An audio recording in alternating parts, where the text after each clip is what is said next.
Hello everyone, welcome to my YouTube channel. So आगामी जितने भी एग्ज़ाम है, चाहे उत्तराखंड का फॉरेस्ट गार्ड का एग्ज़ाम हो या फिर आपका लेखपाल पटवारी का एग्ज़ाम हो या बंदी रक्षक कनिष्ठा, किसी भी एग्ज़ाम में जिसमें उत्तराखंड जी की जीएस वगैरह आता है, हिंदी आता है, उन सभी के लिए उत्तराखंड जी के हिंदी और यहाँ पर उत्तराखंड जी के मैं लेकर के आई हूँ। मिक्स क्वेश्चन आपको देखने को मिलेंगे। सो स्टार्ट करते हैं फर्स्ट क्वेश्चन से। क्वेश्चन है कि निम्नलिखित विवादों में से किसमें सर्वोच्च न्यायालय ने प्रस्तावना को भारतीय संविधान की मौलिक संरचना का अंग स्वीकार किया है?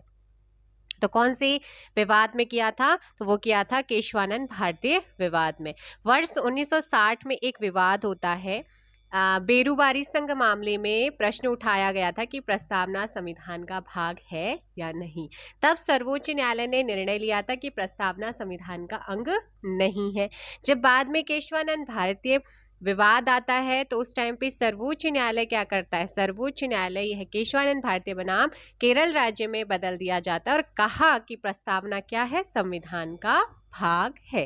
तो कौन से वाले विवाद में माना था? तो केशवानंद भारतीय। और इसी विवाद के तहत इसमें संशोधन उन्होंने कहा कि इसमें संशोधन हो सकता है, लेकिन संसद संविधान के मूल ढांचे का उल्लंघन किए बिना ही इसमें क्या करेगी? संशोधन कर सकती है। ये हमें केशवानंद भारतीय विवाद में कहा गया।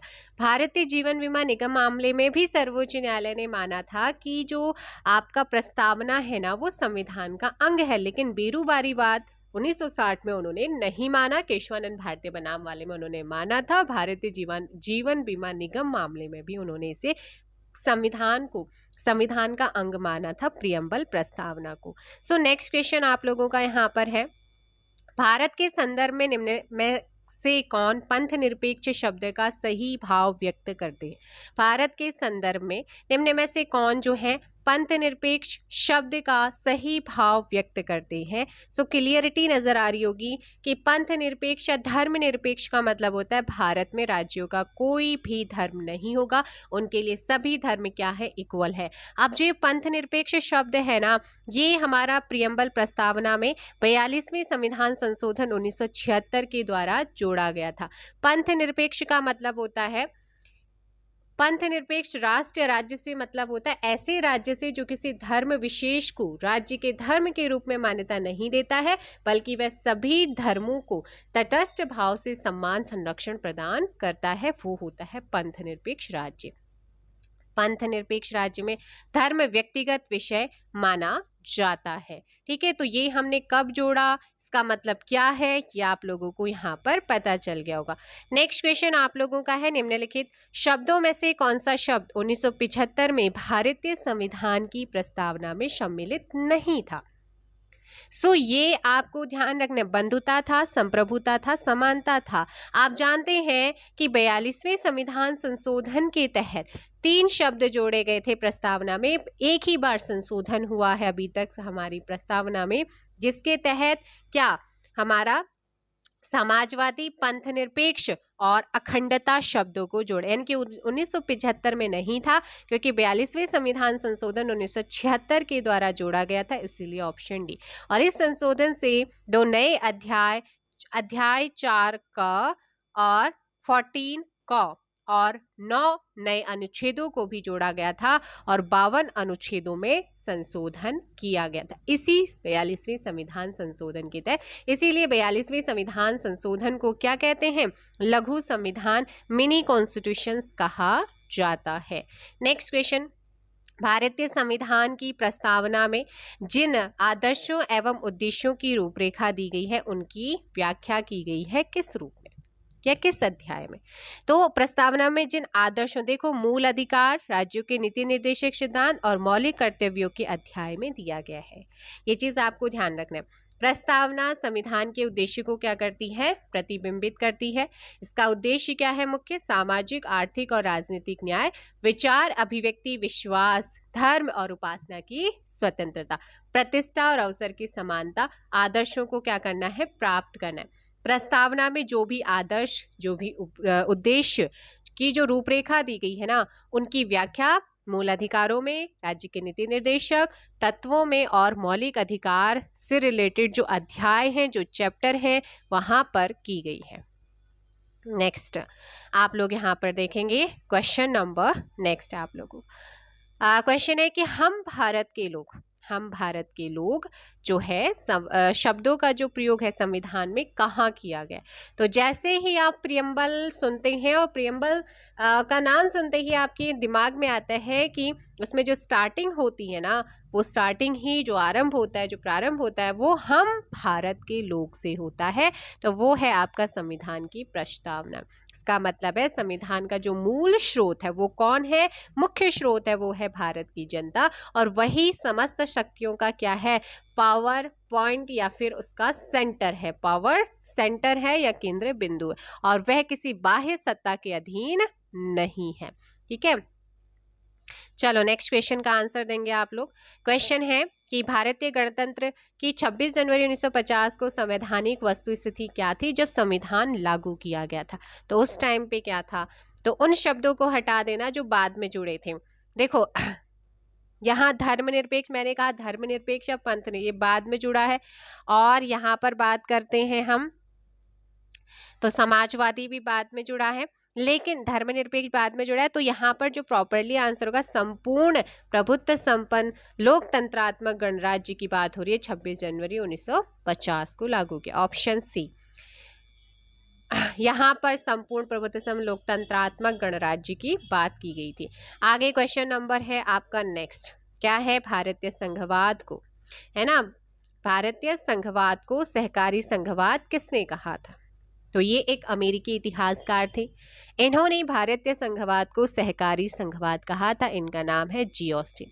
केसी वियर के अकॉर्डिंग भारतीय संविधान एक क्या है, अर्ध परिसंघीय क्या है, परिसंघीय संविधान है। ये पूछ सकता है कि किसने जो है भारतीय संविधान को एक अर्ध परिसंघीय संविधान कहा था, केसी वियर या फिर हियर। ठीक है, ऐसे भी लिखा आता है और ये खाली हियर भी लिखा आता है। भारतीय संविधान में उद्देशिका का विचार हमने कहाँ से लिया, यानी कि प्रस्तावना का, तो विचार हमने यूएसए से लिया और भाषा हमने कहाँ से ली है, उसकी ऑस्ट्रेलिया के संविधान से ग्रहण की है। सो नेक्स्ट क्वेश्चन है कि भारतीय संविधान की प्रस्तावना के अनुसार भारत ... गणराज्य है, बताओ कैसा। तो प्रभुत्व संपन्न भी है, समाजवादी भी है, लोकतांत्रिक भी है, पंथ निरपेक्ष, धर्मनिरपेक्ष भी है। So answer option D. ठीक है, गणराज्य बनाने की ये क्या है, परिकल्पना यहाँ पर। जबकि भारत को एक कल्याणकारी राज्य बनाने की भावना संविधान के भाग 4 के अंतर्गत शामिल राज्य के नीति निर्देशक तत्वों में क्या आता है, निहित आता है। सो नेक्स्ट क्वेश्चन आप लोगों का है यहाँ पर, ऑप्शन देखिएगा कि संविधान में हमारे राष्ट्र का उल्लेख किन नाम या नामों से किया गया है। सो आप सभी जानते हैं यहाँ पर हमारा जो अनुच्छेद 1 है, वहां पर भारत अर्थात इंडिया क्या है, राज्यों का एक संघ है। नेक्स्ट क्वेश्चन आप लोगों का है कि भारतीय संविधान की उद्देशिका में निहित संपूर्ण प्रभुत्व संपन्न लोकतांत्रिक गणराज्य, पंथ निरपेक्ष तथा समाजवादी आदि शब्दों का सही क्रम क्या है। सो अगर आपको प्रस्तावना याद है तो आपको 1 सेकंड भी नहीं लगेगा। हम भारत के लोग भारत को एक संपूर्ण प्रभुत्व संपन्न समाजवादी, पंथ निरपेक्ष, लोकतंत्रात्मक गणराज्य, न्याय, स्वतंत्रता, समता, व्यक्ति की गरिमा, राष्ट्र की एकता एवं बंधुता। सो करेक्ट आंसर इज ऑप्शन, कौन सा हो जाएगा, ऑप्शन, जल्दी से बताओ भाई यहाँ पर। सो इस क्वेश्चन में आप लोगों ने ध्यान रखना है कि जो सही आंसर होगा वो हो जाएगा संपूर्ण प्रभुत्व संपन्न समाजवादी, पंथ निरपेक्ष, लोकतंत्रात्मक गणराज्य। So correct answer is option B. Next question, अब यहाँ पर बात करते हैं हम किसकी बात करेंगे, उत्तराखंड के कुछ इंपॉर्टेंट क्वेश्चंस की। सो स्टार्ट करते हैं, फिर पॉलिटी की स्टार्ट होंगे, लास्ट में आपको फिर से एक बार यहाँ पर क्वेश्चंस देखने को मिलेंगे। सो क्वेश्चन है कि उत्तराखंड युवा परिषद का गठन कब हुआ था। सो आप लोग यहाँ पर ध्यान दीजिएगा कि जो सही आंसर होगा ना वो हो जाएगा ऑप्शन बी। ठीक है, ऑप्शन बी हो जाएगा 1976।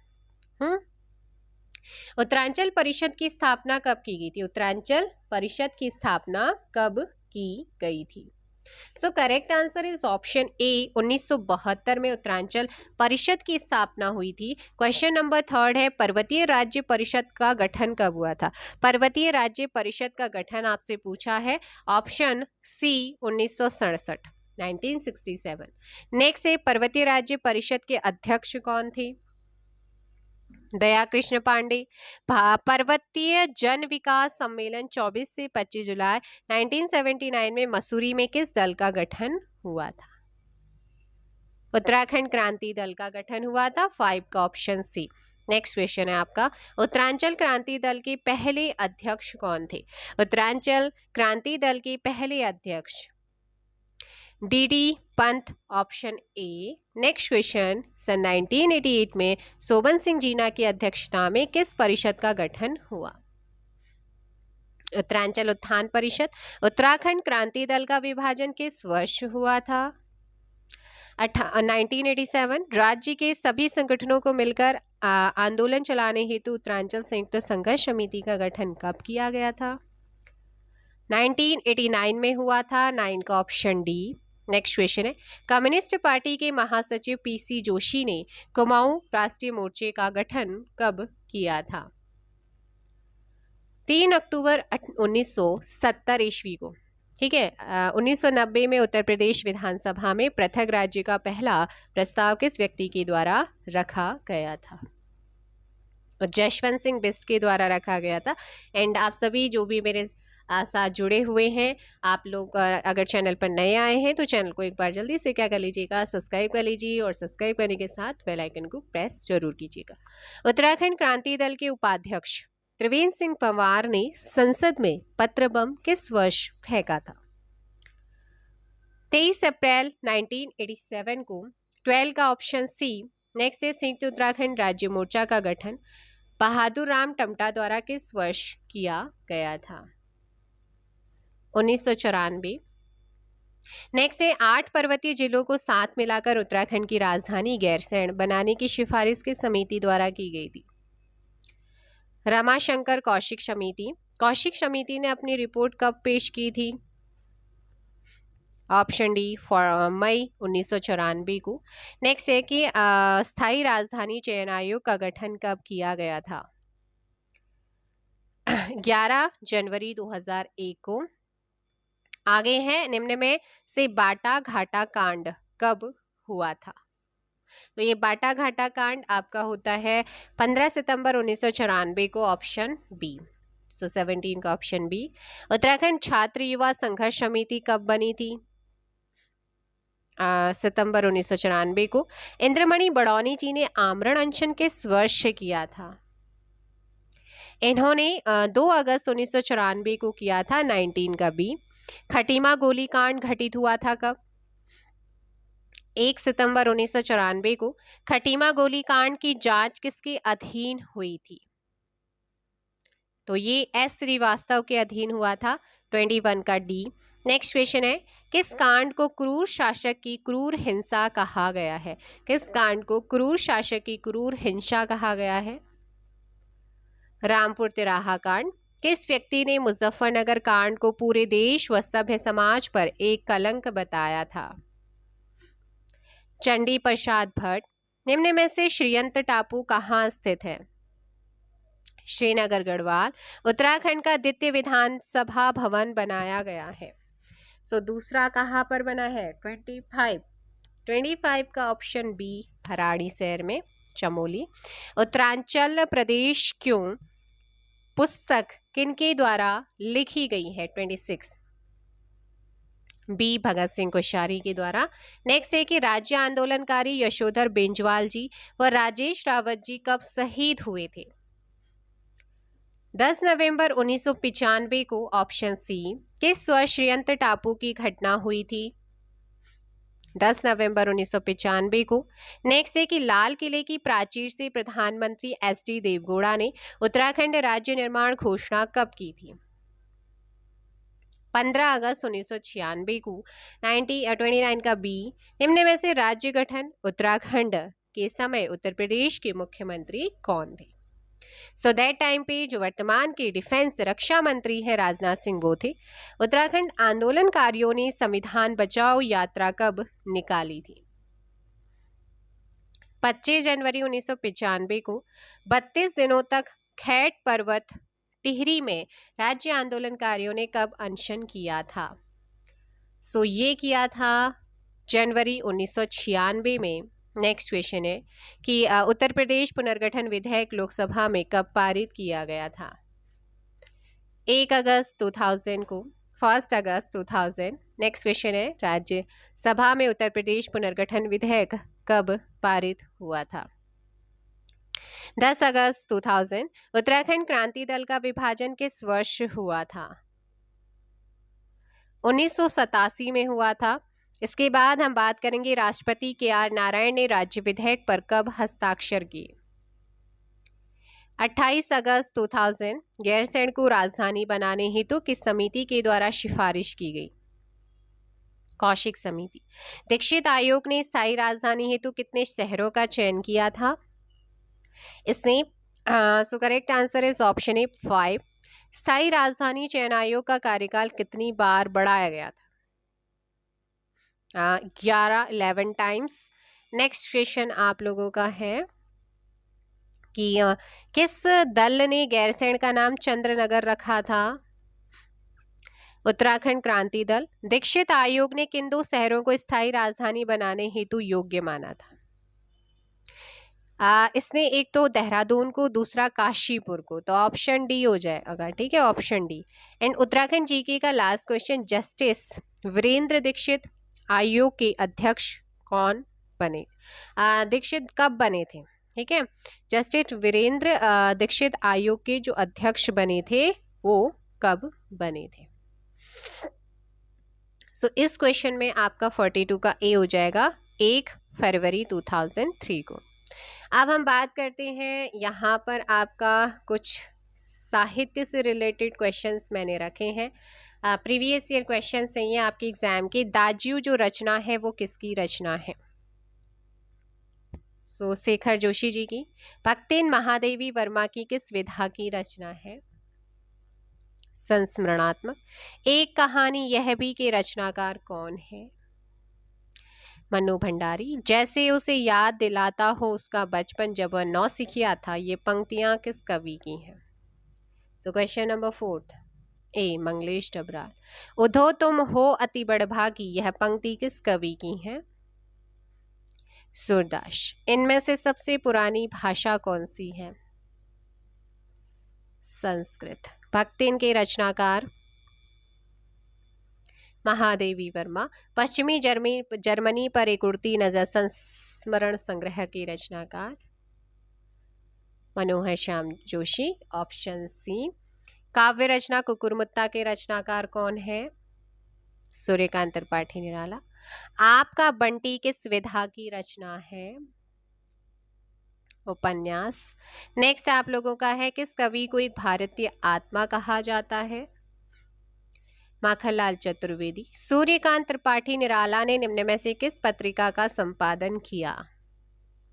मतवाला का। ठीक है, 12 का ऑप्शन है। मनोहर श्याम जोशी की सिल्वर वेडिंग कहानी का मुख्य पात्र कौन है? तो वो है यशोधर बाबू। 13 का ऑप्शन डी। हिंदी भक्ति साहित्य में अष्टाछाप क्या है? 8 कवि हैं। नेक्स्ट आप लोगों का, हम लोग भारतीय दूरदर्शन का धारावाहिक की पटकथा का लेखन किया था किसने? मनोहर श्याम जोशी। राहुल सांकृत्यायन का मूल नाम क्या था? केदार पांडे। कृषक संस्कृति का महाकाव्य कहा जाता है? गोदान। निम्न में से डॉक्टर पीताम्बर दत्त बैतवाल की रचना है? ऑप्शन डी हिंदी काव्य में निर्गुण संप्रदाय। निम्नलिखित में से शैलेश मटियानी की रचना नहीं है? सो वो है ऑप्शन डी 1 सड़क 57 गलियां। सो 19 का ऑप्शन हो जाएगा डी। अब हम बात करते हैं कुछ करंट अफेयर हैं आप लोगों के। मैंने मिक्स क्वेश्चन रखे हैं यहाँ पे। ठीक है, करंट अफेयर के क्वेश्चंस भी हैं आप लोगों के। सो फर्स्ट क्वेश्चन आप लोगों का, किसे केरल के सर्वोच्च साहित्य सम्मान एजू थाचन पुरस्कार 2022 से क्या किया गया है, सम्मानित। तो फटाफट कमेंट करके बताओ कि किसे जो है एजू थाचन जो पुरस्कार है, साहित्य सर्वोच्च साहित्य सम्मान है, वैसे साहित्य में जो होता है वो ज्ञानपीठ है, लेकिन केरल सर्वोच्च साहित्य की बात हो रही है, सो वो दिया गया है ए सेतु माधवन को, ऑप्शन ए। ठीक है, ये केरल का सर्वोच्च साहित्य सम्मान है और ए सेतु माधवन को दिया गया। नेक्स्ट है, और देखो साहित्य के क्षेत्र में ज्ञानपीठ सबसे बड़ा है, स्पोर्ट्स के क्षेत्र में मेजर ध्यानचंद खेल रत्न अवार्ड है, भारत का जो सर्वोच्च सिविलियन नागरिक सम्मान है वो भारत रत्न, दूसरा पद्म विभूषण, तीसरा पद्म भूषण, चौथा पद्मश्री अवार्ड, ये आपने ध्यान रखना है। नेक्स्ट है कि किसे हिंदी भाषा के लिए साहित्य अकादमी पुरस्कार 2022 के लिए चुना गया है। 24 साहित्य पुरस्कार जो होता है ना, ये 24 साहित्य अकादमी पुरस्कार 24 भाषाओं में दिया जाता है। 2022 के लिए साहित्य अकादमी पुरस्कार की घोषणा हुई है। हिंदी में बात हो रही है, हिंदी में तो हिंदी भाषा के लिए बद्री नारायण को, उनकी कविता संग्रह है तुमड़ी के शब्द, उनके लिए दिया गया, और इंग्लिश के लिए अनुराधा रॉय को all the lives we never lived उपन्यास के लिए दिया गया है। ठीक है भाई, तो ये चीज आपने ध्यान रखनी है। नेक्स्ट क्वेश्चन देखते हैं, किसे पेटा इंडिया के पर्सन ऑफ द ईयर 2022 के रूप में चुना गया। पेटा अर्थात प्यूपिल for the ethical treatment of animals, ये इसकी फुल फॉर्म है पेटा की, है ना। और ये सम्मान जानवरों के प्रति दया भाव रखने और उनके लिए उत्कृष्ट कार्य करने वाले व्यक्ति को दिया जाता है, और 2022 का ये सोनाक्षी सिन्हा आंसर होगा। इसके बाद नेक्स्ट क्वेश्चन देखेंगे आप लोग, हाल ही में किस इमारत ने ग्रीन बिल्डिंग अवार्ड्स 2022 जीता है। सो ये है आपका unique identification authority of India, UIDAI मुख्यालय ने जो है ये अवार्ड यहाँ पर जीता है। बिल्डिंग ने गृहा एग्जाम्पलरी परफॉर्मेंस अवार्ड 2022 जीत लिया है। नेक्स्ट क्वेश्चन, हाल ही में किसे कमला देवी, है ना, हाल ही में किसे जो है कमला देवी चट्टोपाध्याय NIF पुस्तक पुरस्कार 2022 दिया गया है। तो ये लेखक हैं शेखर पाठक, है ना। द चिपको मोमेंट किताब के लिए इनको ये पुरस्कार दिया गया है। अ वेरी इंपॉर्टेंट, हाल ही में कमला देवी चट्टोपाध्याय NIF पुरस्कार, शेखर पाठक को द चिपको मोमेंट किताब के लिए पुरस्कार दिया गया है। आगे है, किसी ग्रामीण विकास के प्रयासों के लिए प्रथम रोहिणी नैयर पुरस्कार से सम्मानित किया गया। और नागालैंड में ग्रामीण विकास के प्रयासों के लिए पूर्वी नागालैंड के सेथ्री केम संगतम को, है ना, सेथ्री केम संगतम को जो है प्रथम रोहिणी नैयर पुरस्कार दिया गया। इस पुरस्कार में 10 लाख रुपए की राशि प्रदान की गई थी। नेक्स्ट है, हाल ही में ग्लोबल बैंकिंग समिट में किस भारतीय बैंक को bankers bank of the year award 2022 दिया गया है। So correct answer is option C, Canara bank आपका सही होगा। किस भारतीय को ब्रिटिश सरकार ने officer of the most excellent order सम्मान से सम्मानित किया है। तो किसे किया है? मोहन मानसिंगानी को, एक डॉक्टर और एक सामाजिक कार्यकर्ता है ये, और इनको इस अवार्ड से नवाजा गया है।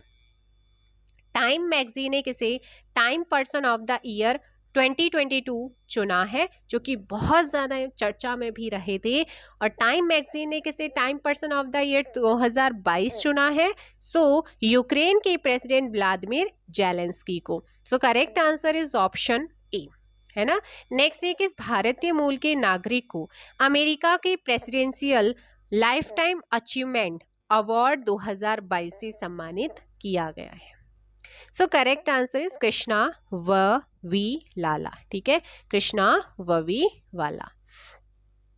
सो ये वी वाला, तो ये तो थे आपके करंट अफेयर के क्वेश्चन।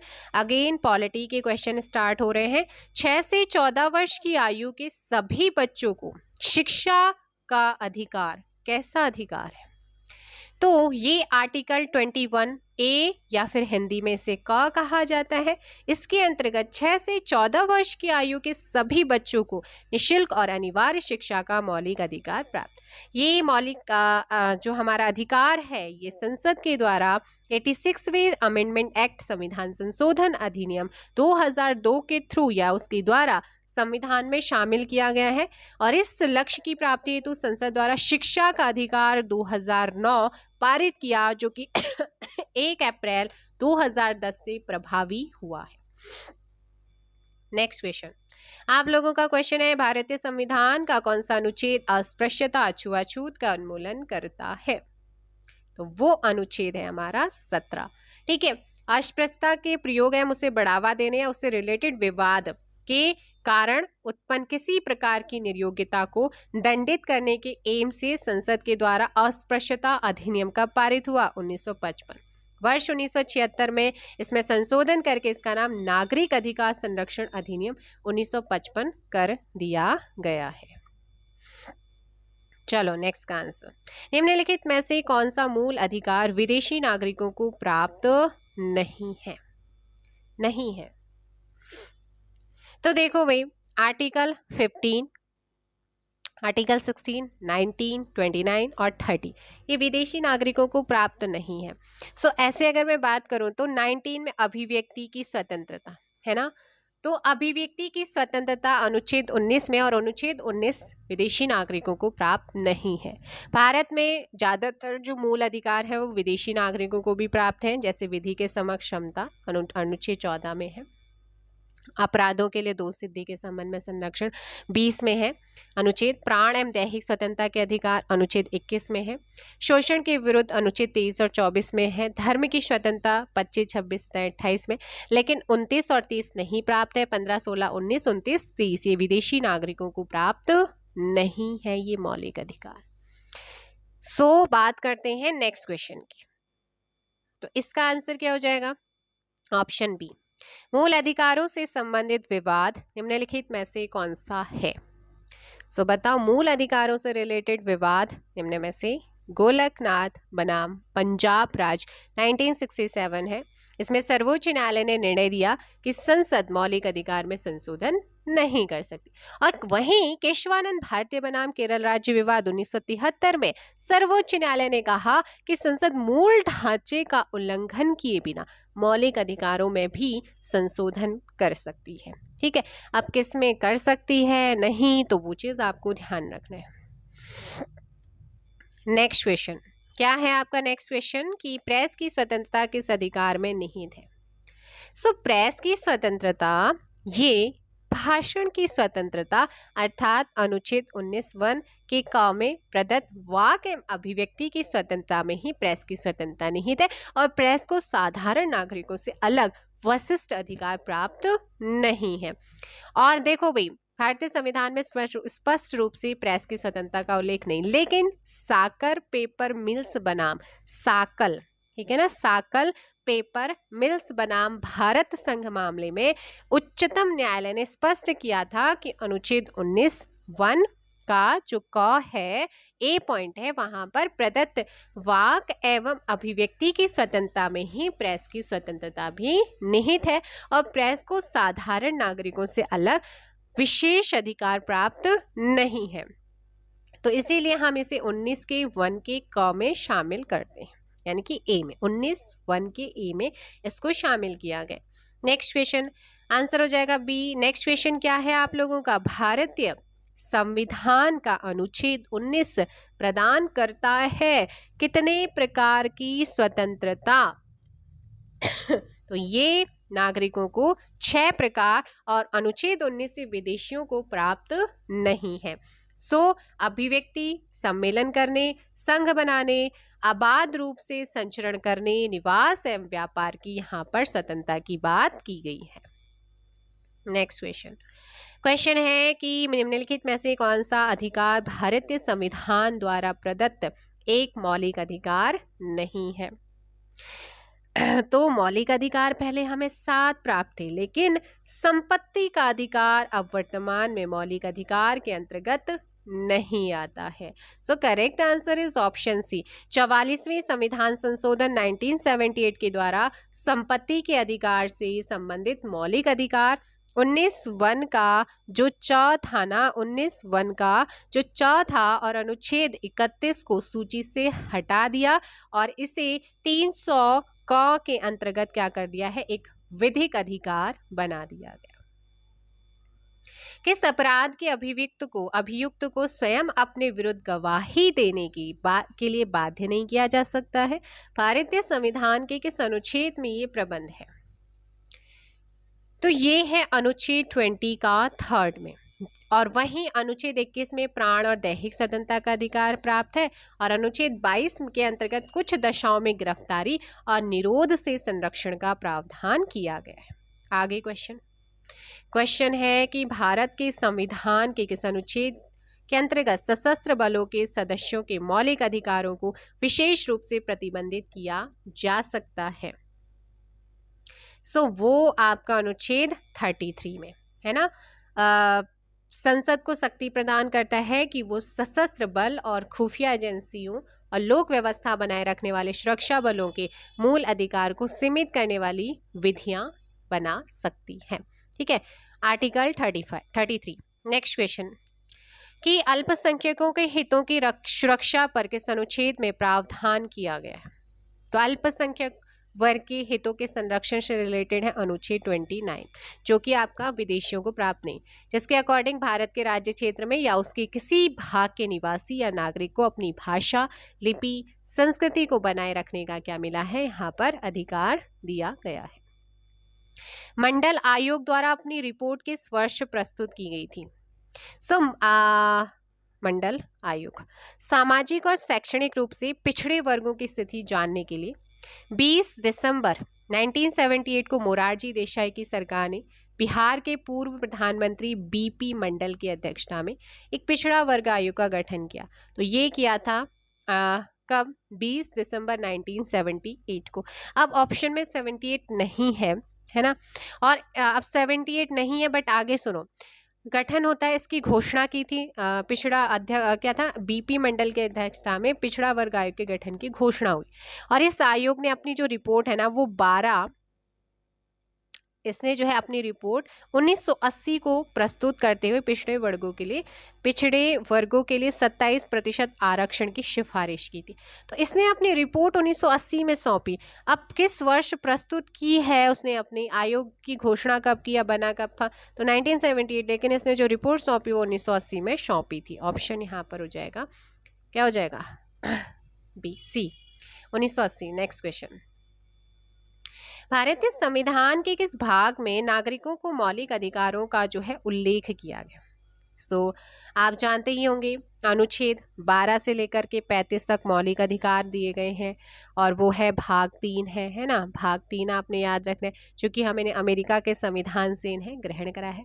अमेरिका के अधिकार पत्र के समान इनको जो है सम्मान दिया गया। आगे क्वेश्चन है, निम्नलिखित में से किस अनुच्छेद में समानता के अधिकार का प्रावधान है? तो भाग 3 में ही समानता के अधिकार की बात, आर्टिकल कौन सा है? तो आर्टिकल हो जाएगा 14।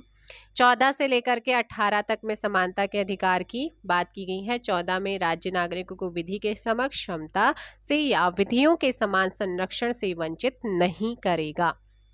नेक्स्ट क्वेश्चन, निम्नलिखित में से कौन सा मूल अधिकार भारतीय संविधान में नागरिकों को प्रदान नहीं किया गया है? वो है सूचना का अधिकार। राइट टू इंफॉर्मेशन, ये हमें जो है 2005 के अंतर्गत नागरिकों को प्रदान किया गया और ये एक विधिक अधिकार है। नेक्स्ट क्वेश्चन है कि भारतीय संविधान के अनुसार जीवन का अधिकार एक है, राजनीतिक अधिकार, आर्थिक अधिकार, मौलिक अधिकार, धार्मिक अधिकार। बताओ, और आर्टिकल पढ़ चुके हो आप इसका। तो 21 क्या कहता है? जीवन का अधिकार अनुच्छेद 21 के अंतर्गत वहां पर दिया गया है। ऑप्शन हो जाएगा मौलिक अधिकार है। आगे क्वेश्चन, किसी धर्म विशेष के संवर्धन के लिए करों के भुगतान की अनिवार्यता से मुक्ति की गारंटी दी गई है कौन से अनुच्छेद में? अनुच्छेद 27 के द्वारा, ये आपको ध्यान रखना है,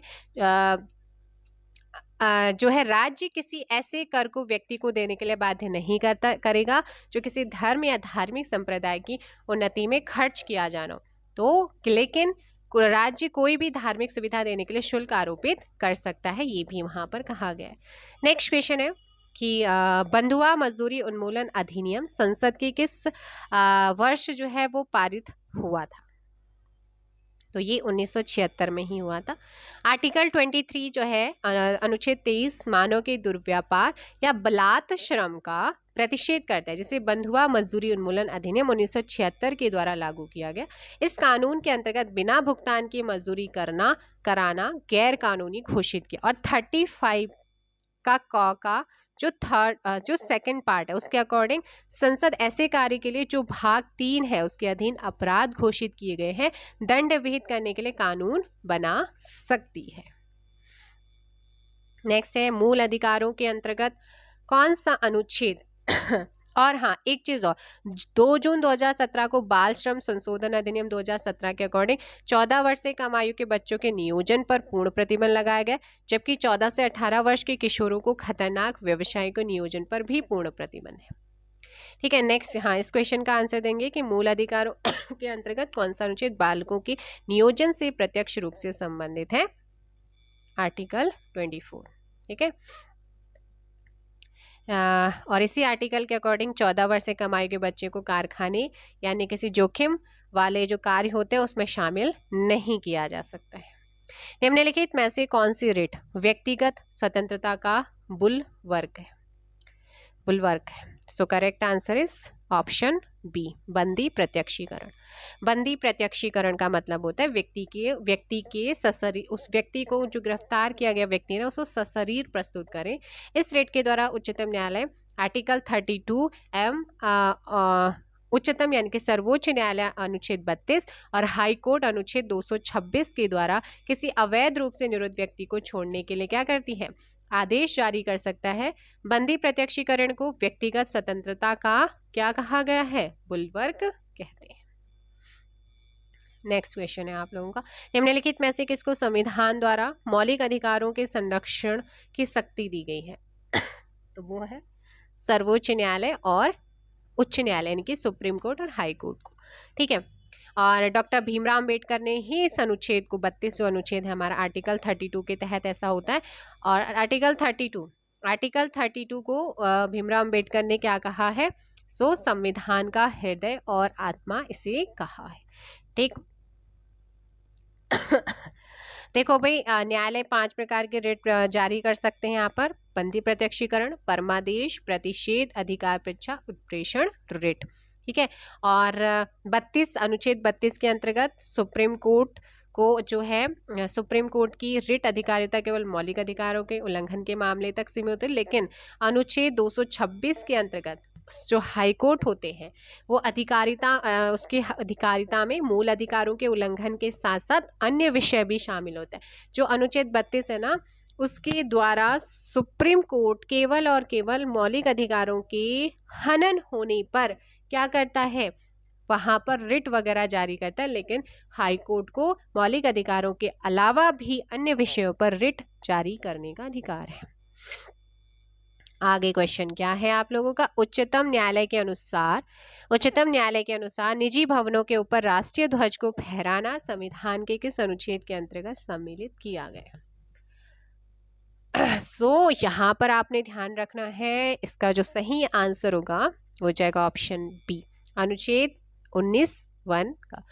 नवीन जिंदल बनाम भारत संघ 2004 ईस्वी मामले में उच्चतम न्यायालय यानी कि सुप्रीम कोर्ट ने निर्णय दिया था कि निजी भवन के ऊपर राष्ट्रीय ध्वज फहराना संविधान के अनुच्छेद 19(1) क में वर्णित अभिव्यक्ति की स्वतंत्रता के अंतर्गत प्रत्येक नागरिक का क्या है?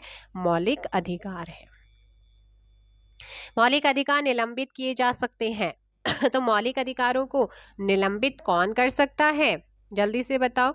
सो मौलिक अधिकारों को निलंबित प्रेसिडेंट कर सकते हैं, यानी कि राष्ट्रपति को यह अधिकार है। आपातकाल के दौरान मूल अधिकारों का निलंबन 2 प्रकार से हो सकता है। अनुच्छेद 358 आर्टिकल 358 के अकॉर्डिंग जब युद्ध अथवा बाह्य आक्रमण के कारण क्या हो रहा हो, भारत या फिर उसके किसी क्षेत्र पर आपातकाल प्रभावी हो तो उस समय अनुच्छेद 19 में उल्लिखित मूल अधिकार स्वतः निलंबित हो जाते हैं।